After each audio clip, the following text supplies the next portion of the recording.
mar okinde e pacho ka LSK dwani mondo kaw kang mar chik ne obila mosebedo katiyo kod teko mathoth kendo kelo tho mar oganda. E twak mar gindala ariyo bang' rakruok e kind jopiny kod obila e gweng' Mangata Barakoi e kaunti ma Narok. Gikone dwaro nitie mondo mi keto kenge mag chik ne ni ratich oganda oriti kaluwore kod wach katiba. Watudre kod jafom marwa Eric Owenga mondo mi olernwa mathoth. Eric, geno mara en riyo makare nyiswa ni to okinde wacho kacha ni ntiere dwaro margi mantiere godo man mondo mi ng'i kaka ing'iyo katikete lai makare chenro mag obila. Osebedo nade Eric?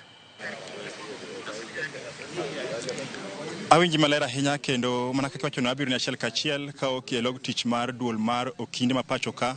ma gie sani warito gi kendo gidwa chiwo twak margi kotelo kod jakom margi kata ker margi mano mikae Faith Odhiambo mwagendo chopo ka sani mondo gichiw twak margi kaluwore kod kaka obila mapacho ka ahinya kotenre kod wach maduong' ahinya kotenre kod wach mag ng'anyo ma higa mokalo ma ne wachre ni rowere buora mane bago ng'anyo mamuol nonegi kendo owito ngimagi yo ma gikwedo mokalo kendo mane thuon wach magida wuoyo gie sani kendo kata kinya ng'iyo kama gie sani moko kuom okinde go osewuok oko e apis margi kendo gitimo ikruok makende mar biro chopo kuma wantie gie sani mondo gichiw twak ka gikwedo mokalo kaka obila mapacho ka osebedo ka tiyo kod teko modhuro kendo wach magimak motegno ahinya en wach mar ng'anyo ma higa mokalo ma giwacho ni obila no nego rowere e tok chik owere ma bende ne awuok oko ka kedo kata ka kwedo paro mar omenda mane giramo kaka gidwa yor muolo. Koro mage gik magida wuoyo ka achiel kod bende nyaparo ni ndalo ariyo mokalo nito neno ka e kaunti mar Narok yalora miluongo ni Angata Barakoi kama ncha obila bende omiyo oganda maromo abich otonge magi tok chwat kod magina yo ma podi ok oyanya kasani. Koro okinde gi odiochieng' ma kawuono gidwa mana temo dhiro ahinya bad migawo mar obila maneno ka bende ginya twak yo kaka bad migawo mar obila nya bedo ni tiyo yo makare ma gitiyo gi teko mang'eny mar hinyo jopiny ahinya to rowere ka achiel kod jo Kenya ma kinde duto sobedo ka chung ka kwedo kaka piny owacho mar Kenya Kwanza samoro nya bedo ni tiyo e yor agoko yo makare. To na yud thuolo dawa wuoyo kod jakom mar riwruogni mabende yako chopo ka mikae Faith Odhiambo bende yako en mairite yako chopo ka oyudo thuolo wabro twak kode mondo ng'iswa nto kaluwore kod report magidwa golo sani gin kod weche machal nadi magibro kawo ni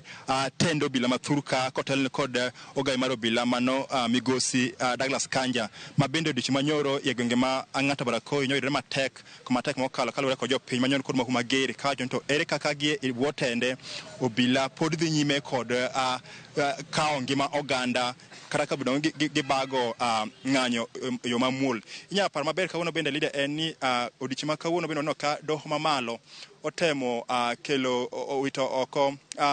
bura mayande omak mane bende kumo ng'anyo ahinya to county Nairobi ka bura manoter mane county commander machon ma Nairobi ka Adamson Bungei oteri doho kopingo kodo ng'anyo mamuol. Doho mamalo kawuono owito bura no kowacho no ok en ketho mar bago ng'anyo mamuol. Koro gie sani leader wan ka kendo okindego gisechopo ka ne warito mikae Faith Odhiambo ma en jakom mar LSK to sechopo kendo wabo yudo thuolo mar mde otwag kodwa ng'iswa nto kaka LSK gidwa kawo kang' mane kaluwore kod kaka gino magiso yudo ni obila mathuru ka tiyo kod teko mang'eny ma ok oluwore kod katiba mapacho ka kaka mano Lydia yena mondo aduoki e studio ka ok LSK mak mana kengi penjo machielo tinya penjo Lydia. Erokamano ahinya Eric Owenga kuom fona mano motenre kod weche kitwak gi jakom LSK ang'eyo ni ang' ne miwa mathoth kotenre gi mago mang' nobed kowacho. Kora mgajwang' wakawo yo matin na chenro en migago erokamano kuom medo kete Ramogi